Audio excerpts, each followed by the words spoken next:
Welcome to X Alert. When you're sick of the mainstream media, find out what the people have to say. The State Department just decided to cancel a very large portion of Ukraine's debt to America. In a report to Congress, the State Department wrote, Section 507A of the Act requires an arrangement with the government of Ukraine relating to the payment by Ukraine to the United States of economic assistance provided to Ukraine, and for related expenses. Consistent with Section 507D of the Act, after November 15, 2024, the U.S. government intends to cancel 50%, $4.65 billion, of the total indebtedness incurred by Ukraine or anticipated to be incurred by Ukraine with respect to economic assistance and related expenses. Remember when you worked hard all year to support yourself and your family? And then the government came and they took that money and they sent it to fight someone else's war in Europe? Well, surprise, surprise, the war is unwinnable and all your money's gone. But hey, at least Putin's the bad guy. I mean, the bad guy has to be Putin, right? It couldn't possibly be the defense contractors and BlackRock, who are making billions of dollars off of both this war and your tax dollars? No. It's a war that should have never happened. It's a war that Russians tried repeatedly to settle on terms that were very, very beneficial to Ukraine and us. The major thing they wanted was for us to keep NATO out of the Ukraine. The big military contractors want to add new countries to NATO all the time. Why? Because then that country has to conform its military purchases to NATO weapon specifications, which means certain companies, Northrop Grumman, Raytheon, General Dynamics, Boeing, and Lockheed, get a trapped market. In March of 2022, we committed $113 billion. Just to give you an example, we could have built a home for almost every homeless person in this country.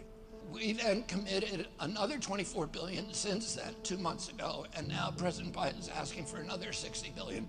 But the big expenses are going to come after the war, when we have to rebuild all the things that we destroyed.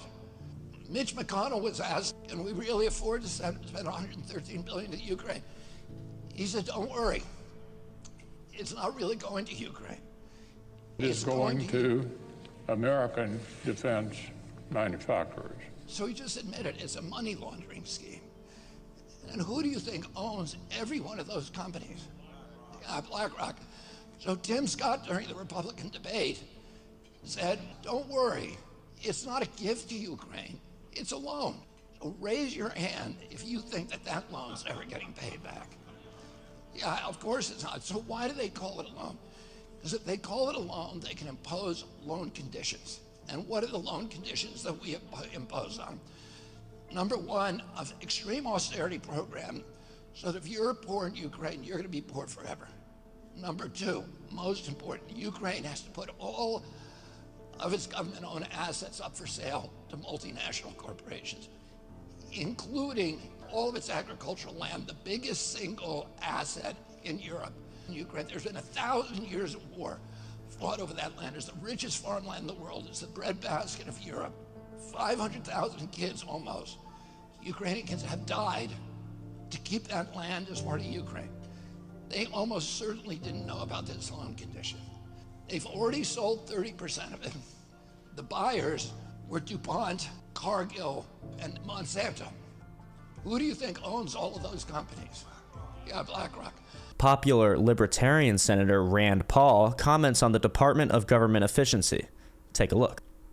I feel like I'm at a revival meeting and I can say, amen, Vivek, amen. I'm with you.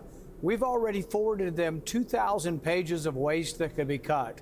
I'm all in and will do anything I can to help them.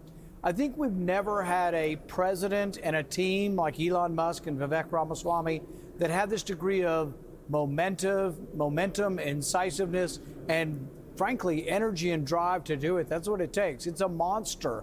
It's a Leviathan. But can you cut? Sure you can cut. You can cut through attrition. You can cut through letting people go. There are some departments that would be gone and you would not know it. The Department of Education, we've had it for 40 years.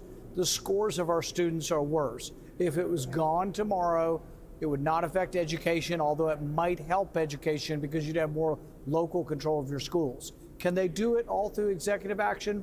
Maybe not, but by pointing it out and ridiculing it and then doing what they can through executive action, I think we're going to draw a lot of attention to it, and maybe some of my colleagues will wake up. Guess I'm not the only one excited about a little bit of reform in our corrupt government. Current Health and Human Services Secretary Xavier Becerra, soon to be replaced by RFK Jr., gets grilled in this congressional hearing. Are you familiar that in that report, it revealed that children were pimped out by their aunt, which it turns out the aunt wasn't even related to the child, the so-called aunt. Are you familiar with that story that was in there? There are a number of incidents that are reported in that Florida report. Some of them I can probably recall better than others. Some of them I would challenge and dispute, but that one I don't remember. And do you remember the teenage girl that was in a house with unknown men with no private bedroom for her? Are you familiar with the sponsors that utilize a strip club in Jacksonville as an address for where this child, where a child should be settled? Congressman, as I said, I don't have the information on that Florida grand jury report in front of me. I certainly can go back and take a look at it and try to get back to you. Makes you wonder, is it really humane to let millions of migrants cross the border when their children will end up living in strip clubs? For teenage girls to live in houses with multiple adult men and not have a private bedroom?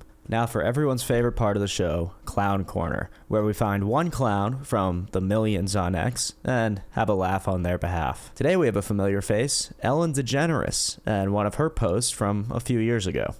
Happy birthday, P. Diddy, Puff Daddy, Sean Combs, or as I call him, Cuddle McSnugglestuff. You don't need to know why. At I am Diddy.